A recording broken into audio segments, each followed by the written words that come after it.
Bonjour et bienvenue sur votre chaîne lifestyle préférée, bienvenue encore une fois sur un Louis Docteur Love, voilà écoutez. D'ailleurs avant de commencer, j'aimerais vous parler un petit peu, la nouvelle collection est sortie, donc voilà, si jamais vous voulez y aller, y a pas de souci, voilà c'est dans la description. J'en profite bien sûr pour caler quelques histoires à moi dans cette vidéo, notamment sur ma relation toxique. Oui, j'en ai une. Je précise bien sûr que je ne suis pas psychologue, je n'ai pas de formation quoi, je réponds juste avec mon énorme expérience. Et avant que cette vidéo commence, la sponsor d'aujourd'hui c'est un jeu mobile et alors là, je suis tombé dedans très fort. Je suis prêt à vous le vendre de ouf parce que no joke j'ai fait 3 rerolls pour faire un bon départ sur le jeu. Le but c'est de rénover un manoir à l'aide de Maddie. Maddie, 25 ans, est la descendante d'une vieille et puissante famille. Une famille malheureusement dont elle ne sait pas grand chose et tout ça va changer lorsque sa grand-mère Ursula, âgée de 80 ans, lui dit qu'elle est désormais assez âgée pour découvrir la vérité sur sa famille. Et c'est comme ça qu'elle découvre le manoir, mais il y a tout un mystère autour de ce dernier, voilà pourquoi il est là, comment il a été construit, pourquoi il a été caché. Et tu en apprends vraiment petit à petit au fur et à mesure de la rénovation. Et en gros pour réparer le manoir tu as besoin d'outils et tu les obtiens en les combinant. Par exemple tu combines 2 haches et ça fait une pelle. Ok, je sais que c'est bizarre mais c'est la logique du jeu. Et franchement c'est vraiment très prenant, t'as l'énergie de base bien sûr, mais t'as aussi l'argent et les cristaux qui est la monnaie du jeu pour aller plus vite. Et vraiment petit tips comme ça voilà, de joueur pro, il faut penser à tout combiner, même les bonus, et surtout les cochons.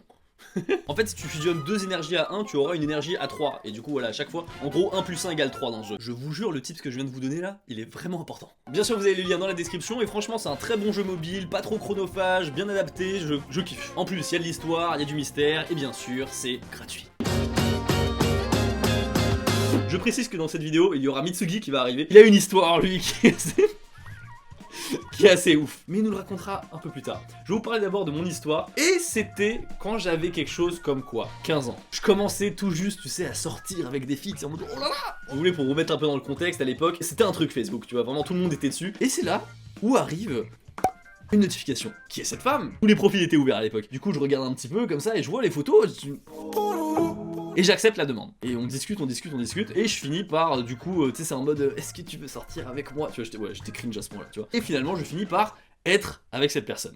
C'est le début des emmerdes. Et du coup, moi, j'avais trop envie de la voir, tu vois, j'étais en mode, j'ai envie de te voir et tout, j'ai envie de te voir en vrai, machin. Elle répond, elle dit, ouais, je peux pas. Oui, on s'appelle, mais vraiment tous les soirs. D'ailleurs, en fait, ce qui est vraiment effrayant, c'est que même encore aujourd'hui, j'ai juste eu à taper son prénom sur Messenger, et je suis tombé sur tous les messages. On s'envoyait pas des nudes, mais on s'envoyait sur des trucs un peu tendancieux ou quoi, et ça disparaît jamais en fait. Et du coup, pourquoi je dis que c'était une relation toxique, c'est qu'à chaque fois en fait, elle me faisait croire qu'on allait se voir, et à chaque fois elle avait un empêchement. Mais ça s'est répété comme ça pendant plusieurs mois. Et un jour, elle m'a dit ok, je monte à Paris, je prends ce train et j'arrive à telle heure. Et je me souviens, je suis allé à Gare du Nord. T'as 15 ans, tu vas à Gare du Nord, t'as du cran, tu vois, t'es comme ça. Et je l'ai attendu 2 heures. J'avais l'impression quand même de m'être investi émotionnellement dans le truc et de m'être fait trahir en fait. Du coup Louis actuellement je vis ma meilleure relation, ça fait 1 an et demi là, mais on a des problèmes de Scrabble. Ah putain ça c'est dur d'en parler. Il a tout le temps envie de Scrabbler et moi non. Mais du coup il pense que je le désire pas, on en parle souvent mais on n'arrive pas à régler notre problème. J'ai vraiment peur que ma relation s'arrête pour une histoire de Scrabble à la con. Alors ça ça ne tient qu'à moi. Il y a pas mal de gens qui vont te dire non mais le physique, le Scrabble et tout, c'est pas le plus important. Bah moi je suis pas d'accord. Le fait que t'aies pas du tout envie et que lui il a trop envie, tu vois, c'est un déséquilibre. Mais si tu sens pas qu'il y a quelque chose qui te bloque et t'es juste naturellement quelqu'un qui n'a pas trop envie voilà, de faire du Scrabble, t'as juste envie mais pas plus que ça, et que lui il a vraiment très envie, bah malheureusement c'est un truc qui se résoudra pas, j'ai envie de dire. Vaut mieux rompre tant que la situation est bien en fait. Après si ça commence à partir dans des trucs où tu te forces, lui du coup il le ressent et tout, ça sera jamais bon tu vois. J'en parle parce que moi ça m'est arrivé, c'est pour ça, c'est compliqué. Je suis en échange à l'étranger et j'ai rencontré quelqu'un qui au début était un ami. On devient très bons potes, je commence à crush sur lui, mais il est hétéro et on discute beaucoup de ses histoires. Il a eu un passage difficile avec des filles. Je sais pas si je dois lui dire mes sentiments, j'ai peur de gâcher l'amitié qu'on a. Le problème aussi c'est que de temps en temps j'ai l'impression qu'il m'envoie des signaux et parfois l'inverse. Alors Rémi, vaut mieux y aller maintenant. Imagine un jour il te dit ah bah en fait finalement je suis passé à autre chose parce que je pensais que bah tu voulais pas ou quoi et ce serait trop bête. Donc moi j'ai envie de te dire c'est malheureux parce que là t'as l'impression d'avoir une super belle amitié mais en fait c'est déjà plus de l'amitié. T'es en train de simuler un date à chaque fois dans ta tête, à chaque fois que tu le vois, et peut-être pas lui. Et peut-être que si. Si c'est le cas, bah du coup trop bien. Et si c'est pas le cas, bah du coup faut savoir accepter le fait que bah ça peut pas aller plus loin. J'ai rencontré une meuf sur Tinder. Au début je l'ai juste vue pour voir où ça allait, puis après 3 rendez-vous et une soirée câlin bisous. Oh c'est mignon. Je l'ai revu en pensant faire mon premier Scrabble lors de cette petite soirée. Mais ce soir-là, elle avait un problème avec son piercing au sein. En même temps, lors de ce RDV, j'apprends qu'elle a fait un threesome le week-end d'avant. Ok. Donc j'étais à la fois excité et ne voulant pas lui faire de mal à cause de son problème. Puis après cette soirée, plus aucun message. Du point de vue extérieur, très extérieur, tu vois forcément. Je pense qu'elle s'est dit ah bah t'oses pas en fait. Peut-être que elle c'était juste elle avait mal vite fait mais elle s'en foutait tu vois. C'est quand même un rendez-vous Tinder. Vous deux vous savez quand même pourquoi vous êtes là. Ça coûte rien de lui envoyer un message pour être sûr de toi et pour lui dire bah écoute voilà j'ai envie de Scrabbler avec toi. Voilà. Mon couple actuel est le plus sain que j'ai pu avoir, on communique et tout ce qu'il faut, et ça va faire 1 an. Mais ma partenaire a une relation de quasi-couple avec sa meilleure amie, ex, il n'y a plus de sentiments du tout pour les avoir connus tous les deux après leur séparation. Elle a même tendance à être plus attentionnée avec elle qu'avec moi, mon naturel angoissé a tendance à imaginer le pire. Je lui en ai parlé, mais j'ai peur de casser sa relation. Vous avez une solution? Alors ça, c'est super dur. Est-ce que tu acceptes la situation actuelle, oui ou non? Si c'est oui, bah fais un travail sur toi et du coup tu dois pouvoir le faire. Si c'est non, ce qui semble être plus le cas, eh bien je te conseille déjà d'en parler, donc tu en as déjà parlé. C'est plus voilà quand tu dis le fait qu'elle a même tendance à être plus attentionnée avec elle qu'avec moi. Et c'est ça le problème je pense. Mais tu vois, il faut le dire en mode tout mignon, tu vois, genre en mode, faut pas le mettre en mode je veux more attention please, tu vois, non, ça sert à rien. S'il te plaît. J'étais avec mon ex depuis plus de 3 ans et je l'ai quitté il y a 5 mois parce que je sentais qu'on n'avançait plus et c'était surtout dû au problème de la crise du Covid et mes parents, mais sur le coup je pensais que c'était elle le problème. Conclusion, ça fait 3 mois que je regrette ce choix et pas un seul jour est passé sans que je pense à elle. J'ai essayé de lui reparler mais en vain car elle me dit de ne plus rien ressentir et j'arrive pas à y croire. L'amour ne peut être vécu qu'à 2. À plusieurs mais pas tout seul. Au moins tu sauras pour les prochaines fois, faut pas rompre comme ça sur un coup de tête. Peut-être c'était pas un coup de tête, t'avais des conditions quoi, mais là j'ai envie de dire ta situation c'est fini. Pour moi c'est fini dans le sens où t'as rompu. Elle te dit qu'elle a plus aucun sentiment, c'est terminé. Je pense que t'as du mal à accepter le fait que t'as merdé. S'il y a rien de pire que de s'en vouloir à soi-même, t'es en mode putain, genre j'étais con. Moi j'ai envie de te dire, c'est à toi d'accepter, de dire que t'as fait une connerie. Mitsugi! Incroyable, je l'appelle, il apparaît. Est-ce qu'on appelle le Mitsu?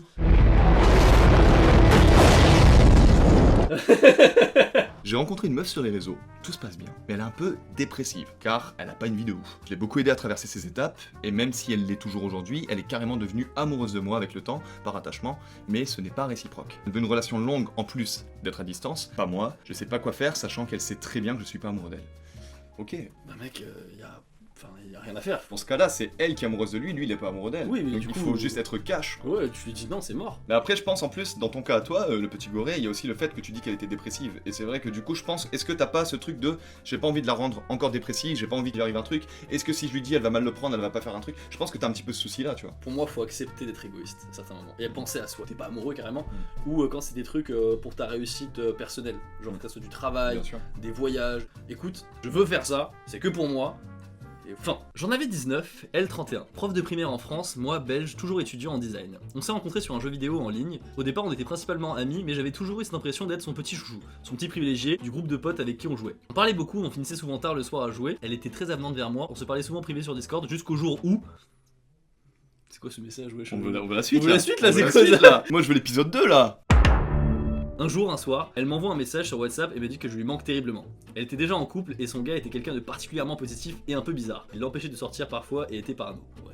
Jaloux possessif quoi, jaloux maladif. Elle n'était plus amoureuse de son gars et ça fait un moment qu'elle pensait à le quitter. Ma venue dans sa vie lui a permis d'accélérer les choses et on s'est mis en couple ensuite, ça a duré 8 mois. Je sais pas si elle était amoureuse ou simple. Mais non mais le mec il met 3 messages, wesh c'est quoi ça? Et en plus Ça- il arrête toujours sur un cliffhanger. Ouais je te jure. Ou simplement en très manque affectif, chose que son gars ne lui offrait plus. Est-ce que t'as déjà eu une meuf ultra jalouse genre? Ultra jalouse, ouais, au point que j'avais plus de vie. C'est compliqué déjà quand la personne elle est avec quelqu'un et qu'elle t'annonce que bah elle a plus de sentiments pour lui, mais ils sont ensemble un peu genre sur le papier, et que bah c'est pour toi qu'elle a des sentiments, mais t'es quand même bloqué par la relation qu'elle a encore, tu vois. La seule solution vraiment, c'est si jamais vous avez tous les deux des sentiments qui sont réciproques, je pense c'est de discuter et que bah elle se sorte de son truc, mais tant qu'elle reste avec son conjoint pour qu'elle a plus de sentiments, t'avanceras pas gros donc. Je suis jamais sorti avec quelqu'un qui était en couple. Et je crois pas avoir scrablé avec quelqu'un qui était en couple. Tu es un homme bien. Avez-vous déjà eu des relations sexuelles avec quelqu'un qui était déjà engagé dans une relation avec quelqu'un d'autre? Ça fait plus d'1 an que mon ex m'a quitté, pour des raisons bidons selon moi, entre autres financièrement, mais ça la dérangeait pas quand je l'ai emmené à Disney tout frais payé, je précise route, repas, effort à sens unique, j'ai arrêté de fumer. Arrêtez de fumer, non, GG gros. Genre moi j'ai envie de dire, le mec en a gros sur la patate. Ouais. On en a gros. Malgré les changements dans ma vie, perte de poids, et que je me sens mieux dans mon corps, mais je n'arrive pas à retrouver quelqu'un, que ce soit par rencontre en sortant, ou via des applis de rencontre, des conseils. En vrai, franchement, là en ce moment tu peux ressortir à nouveau, mais faut pas que tu sortes dans un mode faut que je chasse, ça sert à rien. Et surtout, tu fais pas les meilleures rencontres dans ces cas-là. Non. C'est-à-dire que quand tu cherches quelqu'un, tu vas avoir tellement envie de trouver quelqu'un que tu vas pas prendre la première venue, mais presque, tu vois. Ouais. Et c'est très rarement la bonne personne en fait. Parce qu'elle te correspond pas forcément, t'es juste en mode je veux quelqu'un. Va sur des terrasses, sors de temps en temps avec tes potes, rencontre des gens, et peut-être dans le tas, tu vas faire la bonne rencontre, tu vois. Dans le tas, mon dieu, et dans le tas. Réfléchis pas trop, juste vois des gens. Tu vas rencontrer vraiment quelqu'un qui va peut-être te correspondre, avec qui tu vas avoir des affinités, et ça va se faire assez naturellement. Il faut pas que t'essayes de trop forcer la chose. Ça arrivera naturellement dans tous les cas. Aujourd'hui, Oui. je te demande de raconter cette histoire. Une histoire qui a été incroyable. Ouais. En vrai, cette anecdote, je voulais la réserver pour une de mes vidéos, mais voilà. j'en Oh, ai il est profité, gentil, il voilà. est gentil. Ça m'empêchera pas de la re-raconter sur ma chaîne. Hein. Ma chaîne qui s'affiche ici, voilà, merci. Alors, c'est une anecdote qui est assez récente parce que c'est ma dernière copine. Donc c'est vraiment une anecdote récente.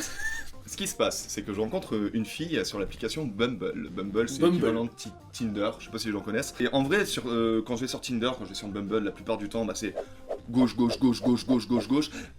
Non, gauche, gauche, gauche, gauche. Et vraiment, sur 100 profils, j'en like un, tu vois. Waouh, Mais vraiment. Et toi, à chaque fois que tu swipes à droite, forcément, it's a match. Pas à chaque fois, mais bon, on va dire aller un petit 90%, tu là vois. Et du coup, bah, je swipe à droite, ça match. Tout de suite, genre c'est tout de suite. Tout de suite. Oh là là là. Tout de suite.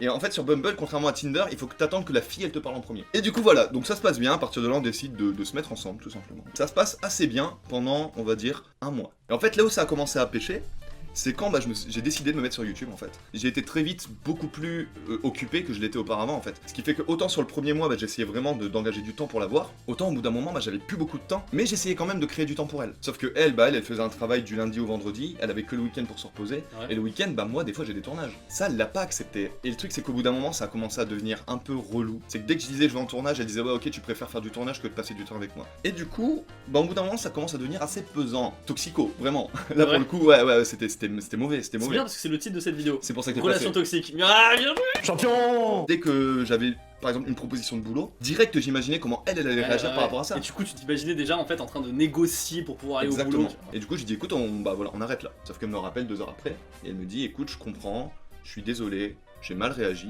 Ah Oh. En 6 mois de relation, c'est la première fois qu'elle s'excuse. Allez, excuse-toi. Dis-le, répète-le. Et du coup, on décide de faire un break pendant un mois. Et dans un mois, on se retrouve et on en rediscute. Petit à petit, forcément, je passe à autre chose parce que je suis tellement en train de penser boulot que je pense à autre chose. Ce que je savais pas, c'est qu'elle, de son côté, c'était l'effet inverse. J'envoie un message, je dis bah écoute, mon mois de travail, il est terminé. On va dans un restaurant, Kona. Restaurant que tu aimes beaucoup. C'est un restaurant de pizza. Restaurant de pizza que je lui ai fait découvrir, il adore ça. Et on se prend méga pizza, j'ouvre une bouteille de vin et tout. J'essaie de. Propre, vraiment propre. C'est un peu vicieux aussi parce que elle, de son côté, elle peut se dire ouais, il me sort le grand jeu. Non C'est le feu, tu vois. j'ai essayé de rester quand même bien, tu vois, c'est que je lui ai pas donné de faux espoirs. Le seul souci que j'ai eu, et c'est vraiment mon erreur, c'est qu'on n'a pas eu l'occasion de vraiment parler de ça dans le restaurant. Ouais. Et ça, c'est l'erreur. Quand je dis l'erreur, vous êtes pas prêts. C'est l'effet papillon de trop. Et elle me dit, tu sais quoi, viens, monte, on en discute une bonne fois pour toutes, on met ça au clair et tout. Mais elle était vraiment en mode, ok, on met ça au clair, tu vois. Et c'était traquenard. Déjà, le truc, elle ferme la porte à clé. Ah oui, j'imagine, tu sais.